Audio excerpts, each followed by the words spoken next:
You're very comforting to me. You're my best friend. I love you.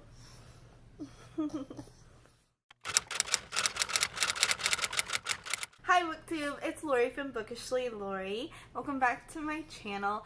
Guys, I'm here with a little bit more of a serious video than some of my last few videos. I've been doing some tags since I started and kind of being lighthearted, and with everything going on right now, it's kind of hard to stay in a good, positive mood.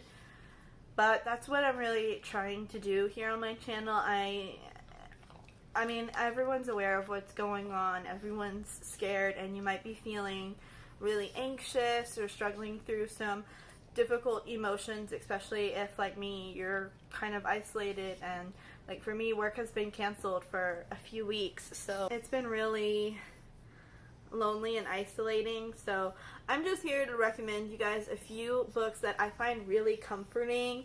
And I've read all these books before. I might be rereading these books during this time because they're just books that either make me laugh or they're really easy to get through and, you know, just comforting. And I'm joined by a special guest. This is my pug, Watson. He is a very lively 1-year-old pug. And he has been a huge source of comfort to me. He's kind of wiggly right now, but you might see him once he calms down. You definitely will hear him because he's right next to me as I'm filming. And I think surrounding yourself with anything you can to keep yourself positive and kind of take your mind off of things is really helpful. Yes, he's nuts. This dog is crazy. Say hi.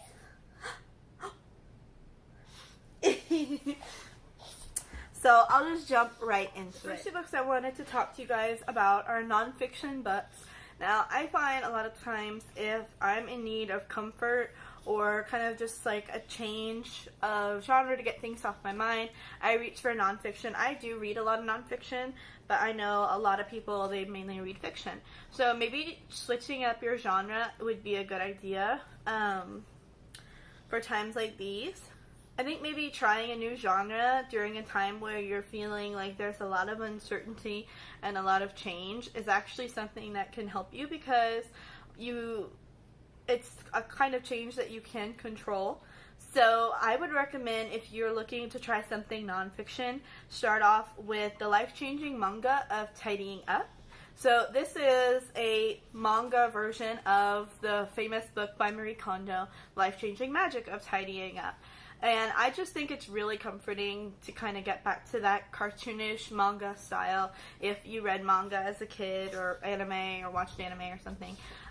This book is really comforting because if you've read The Life-Changing Magic of Tidying Up and you enjoyed that, or you've watched Marie Kondo's show on Netflix, tidying and cleaning is something that's really comforting to me because it's like putting things back in order where they should be, and definitely decluttering and getting a sense of having things that spark joy. I think that would really help right now. I know that's something that I'm really doing right now.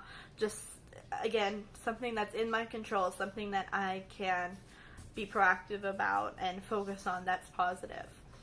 So my second recommendation, if you are interested in nonfiction, would be something to make you laugh. Something to just totally get your mind off of everything and just have a good laugh. And for that, I would recommend Over the Top by Jonathan Van Ness. This is another person that has a very popular show on Netflix. Obviously, Jonathan Van Ness is from Queer Eye. If you have not seen that show for some reason, that would be a great show if you're looking to binge watch something on Netflix as well. I would definitely watch the show and then jump into this book. He also narrates the audiobook, of course, so that would be a great option for you to listen to as well. And Jonathan Van Ness has, they keep a positive spin on things. They're a very optimistic person, so I definitely recommend Over the Top. Next category that I would recommend would be children's books and middle grade. For a children's book, it could also be considered just a classic in general. I would recommend Peter Pan. I read this classic last year, and I truly enjoyed it. It's very whimsical. If you like the Disney movie, you'll love the original book. Again, just kind of getting back to that childhood nostalgia and that childhood sense of wonder, I think is very comforting. And the next book that I would recommend as a middle grade recommendation would be Magnus Chase. The Magnus Chase series by Rick Riordan is so funny.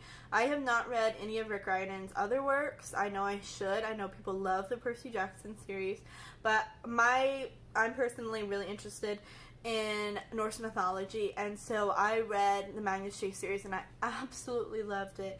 I thought it was super funny.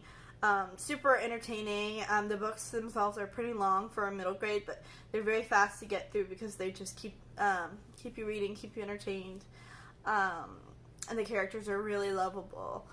So, and I think any kind of like fantasy element combined with the real world, how it's like an urban fantasy where part of it takes place in the real world in Boston, and then part of it takes place in Asgard, and deals with more Norse mythology elements.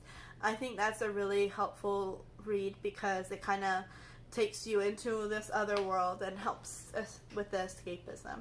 So that series is really entertaining. It has 3 books, so definitely a lot to get through if you would like to look into that series. Next recommendation are 3 YA books that I've read. Again, there's so much to pick from with YA, so these are the 3 that I thought of when I thought of like comforting books that I had read and books that I would possibly want to reread. So my first recommendation would be The Upside of Unrequited by Becky Albertalli. This book, a lot of people know Becky Albertalli from Simon versus the Homo Sapiens Agenda. That's another great one. And then Leah on the Offbeat. A lot of people did not like Leah on the Offbeat. I personally love it. But I think this book this is Becky's second book, and this is more of a neutral ground. You either love it or you hate it. I personally loved it. I thought this book was really relatable and really cute. The main character loves Pinterest and loves crafting and loves like thrift shopping and stuff, and so it's really cute. And I think her love interest is like a really nerdy guy. It's been a long time since I've read this, so this is something I would definitely want to reread. But I loved the family relationship in this book. The characters have a really strong bond. As far as the sisters, I remember the sisters had a really good friendship and a really good sisterhood, and the family as well, their moms. They have 2 moms in this book, the main characters do. And so that sense of family in that book was just really, really comforting and lighthearted, and I recommend this book because, again, it was just something very quick to get through, doesn't take a lot of time or investment. It has a really cute, kind of sappy romance to it, but the romance is not the main focus. It's really about friends and family, and if you're not familiar with the plot, the main character has basically never had a requited love interest. She's just very unlucky in love. She has had bunches and bunches of crushes, but never really went anywhere. Just kind of always one-sided on her part. But now she's getting older, and her twin sister has found a love interest, has found a girlfriend. And so she feels kind of left out because it's always been the 2 of them.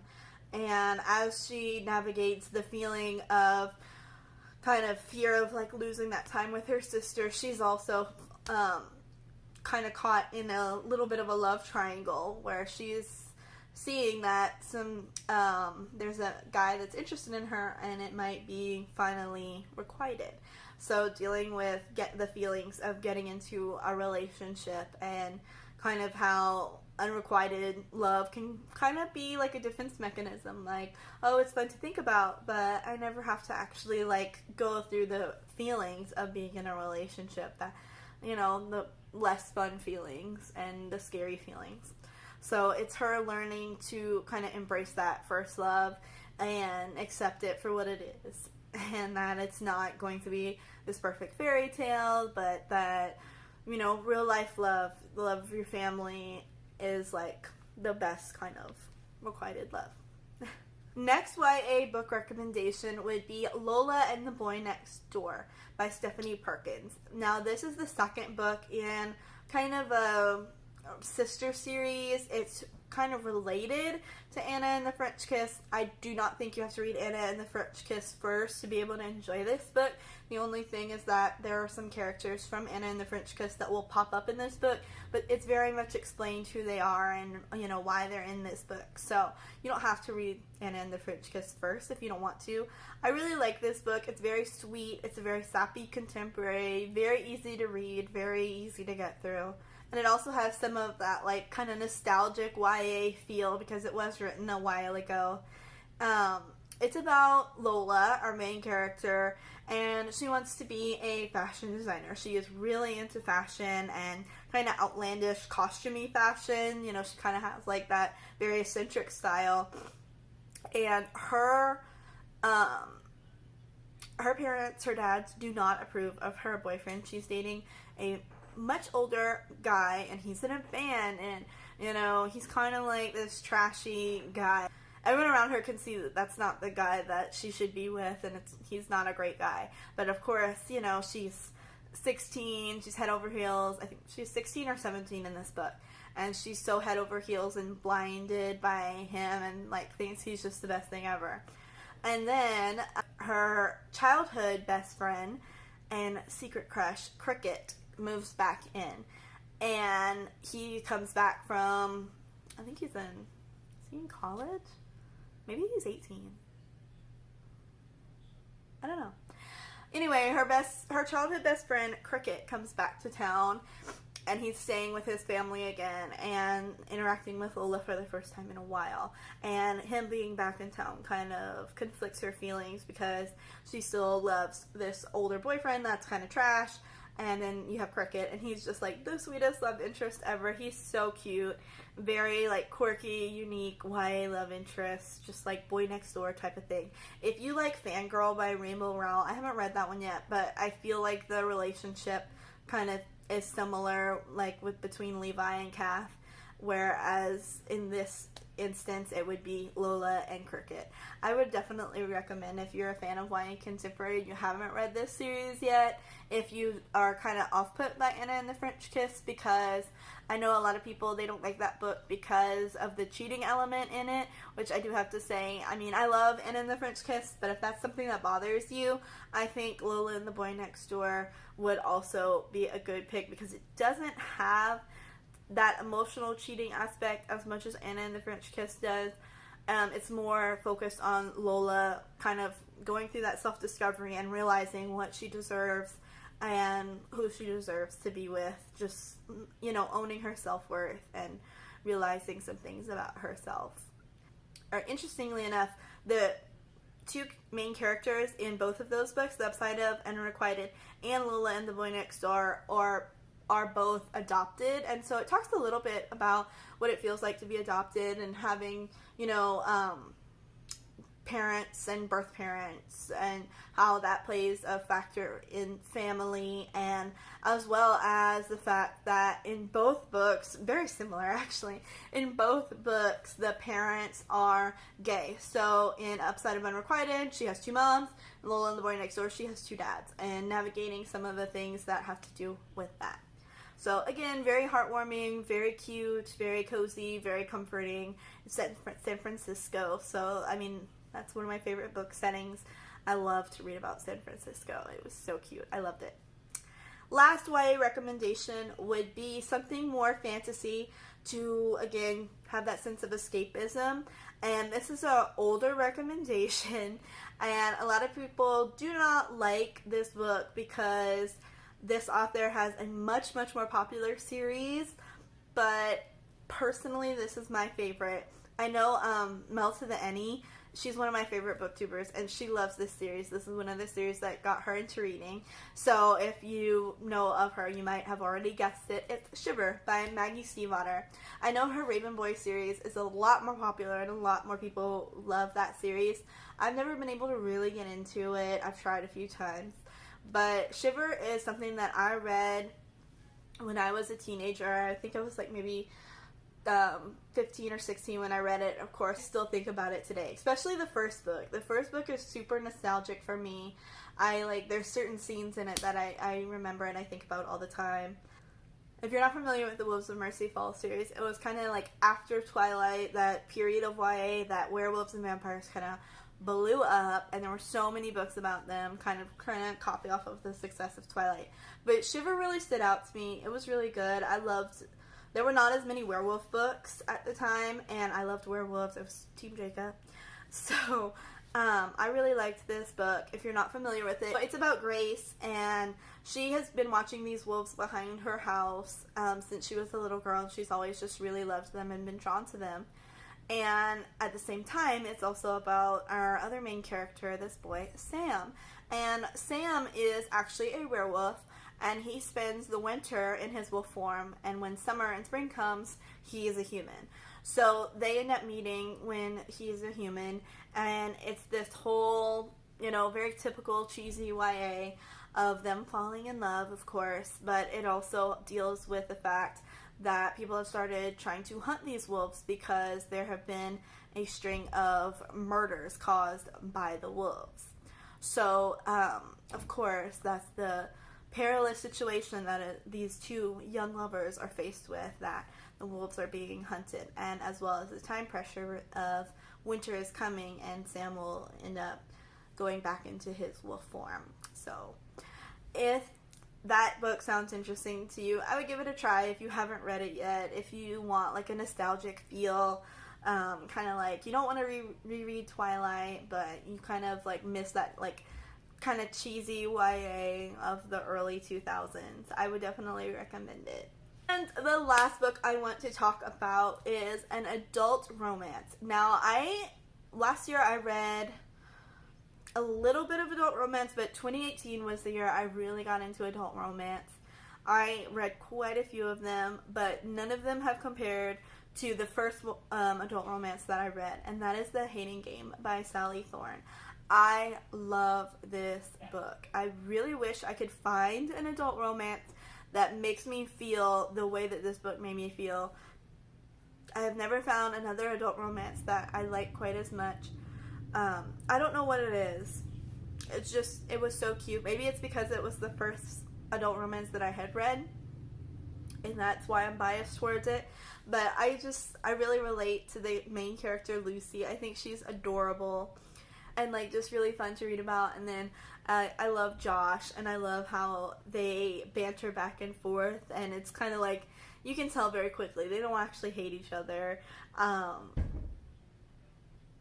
Okay, so that was just a really fun book to read, and if you have any recommendations of another cute fun romance that kind of has Hating Game's vibe, I would love to read it. I know Sally Thorne has another book, but I'm kind of hesitant to read that one because the synopsis did not sound as interesting. My recommendations to read anytime you need a sense of comfort, I have tons of other books that I would recommend, and I'm sure books that I'm going to read in the future that I would recommend. So if you have any suggestions that you would like to add to this video, please leave them in the comments down below so that anyone that sees this video can have even more recommendations. I kind of gave some recommendations of books that are more popular that might be easy to get your hands on at this time, or heavily available in any bookstore in the future. So I just wanted to say that no matter what's going on right now with you, whether you're isolated by yourself or if you're isolated with your family or your loved ones, just appreciate the blessings that you do have, and appreciate if you are healthy and you are safe and everything that you have that is, keeping you sustained during this time. It's a very scary time, but I think as much as we are isolated right now, it's important to connect in the ways that we can. So, talk to your friends, Skype your friends, FaceTime your friends as much as you can. Text your friends, make sure that they're okay. Not just in a vain, not just in a surface level sense, but, mental health wise, just make sure that your friends are okay. And hold your family close and hold your puppy close. If you have a pet, that can be a huge source of comfort right now. So anyway, I'll stop rambling. Please make sure that if you like this video, please give it a like, subscribe down below, and click the bell icon so that you can be notified whenever I post. I have a lot of exciting videos coming up. Just fun videos that I filmed to kind of get my mind off of everything. I just got a note that my school, I'm a teacher by the way, my school will be closed until April. So for the rest of the month of March, sadly I will be very much out of my routine and missing my students and not really knowing what else to do with myself. So I'll have a lot of time to film and a lot of time to edit, and that's a good thing and a bad thing. So I have a lot of fun video ideas coming up that I'll be filming. So please make sure that you like this video, share it with your friends. To this video, please like it down below, subscribe if you haven't already, check out some of my other videos, and I will see you guys next time. This has been Lori from Bookishly Lori, and remember, enjoy the journey. Bye guys. Ever since the day that you went away,